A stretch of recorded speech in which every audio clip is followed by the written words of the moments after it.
Hi there, this is art history curator Mina from South Korea. I'd like to talk about one secret of great artists, how they can make great works of art. As far as I'm concerned, great artists decide to rule or be ruled for themselves. Did you get what I mean? No? Okay, I'm gonna show an excellent example. You probably know George Orwell's 1984. The novel had undoubtedly been considered as a dystopian classic since its publication in 1949. In the novel, Big Brother surveillance by telecommunication like CCTV persecutes individuality and independent thinking. George Orwell warned of a dark future in which humans would be controlled by mass media in 1984. As 1984 approached, many people believed that the novel was prophetic because many people at the time had seen devices such as computers or televisions that could be used by government and giant enterprises to erase individuality. The Orwellian view was gaining traction, but in 1984, there were two men who went against the flow of the public mood and showed why 1984 was not like Orwell's 1984. The first one was Steve Jobs.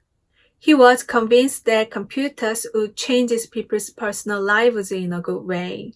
When Jobs began to plan for the Macintosh launch in 1983, he asked for a commercial that was as revolutionary and astonishing as the product he had created. On January 22nd, 1984, during a commercial break of the Super Bowl, the ad introduced the Apple Macintosh personal computer.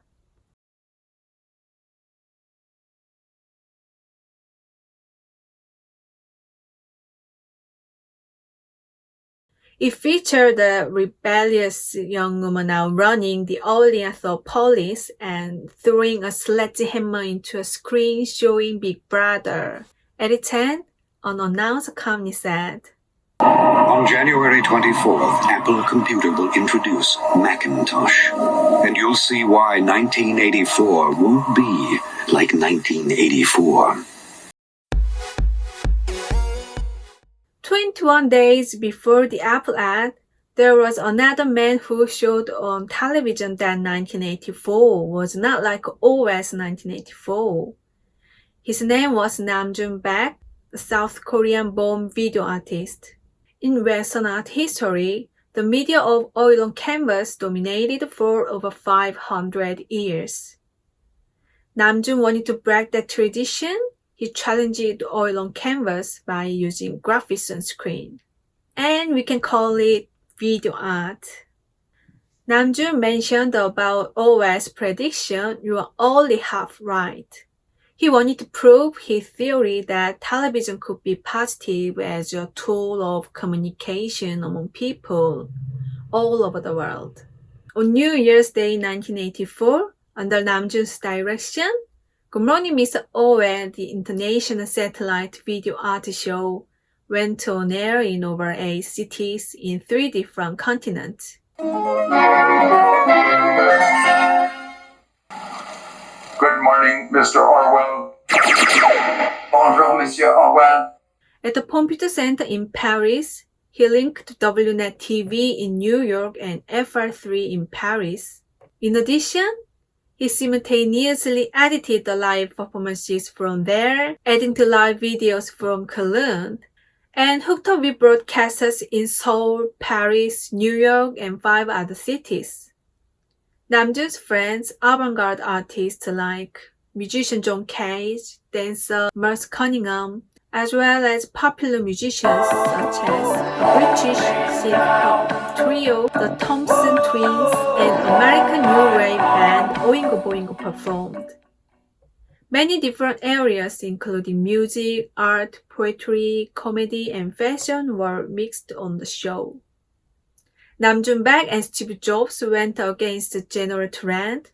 that emphasize the negative side of such devices with screens and consider them as a tool to share information and communicate with people.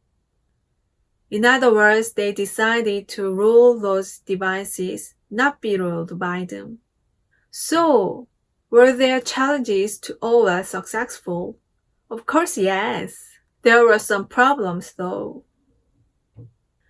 Macintosh sold a lot, but it had lots of problems as well. Jobs even was kicked out of his own company. But it has revolutionized our daily lives totally. Macintosh made personal computers mainstream and cool, as we know. The simple design of Macintosh that Jobs pursued would be the basis for the next revolution of iPhones and iPads. Good Morning, Mr. Orwell had many problems too. The TV rating started 7% and then dropped to 3%, 30 minutes later in the US. In addition, Nam June went into debt because of the enormous budget of his Universal Art Show. But the show proved the unlimited potential of video art, which has been more powerful and familiar to the public. It has influenced the next generation of artists and is still a reference point. Also, Nam June Paik got credit for being a pioneer of video art, even though he is not the very first attempt video art nor a satellite art show. He became a legend. Great artists decide to rule or be ruled for themselves.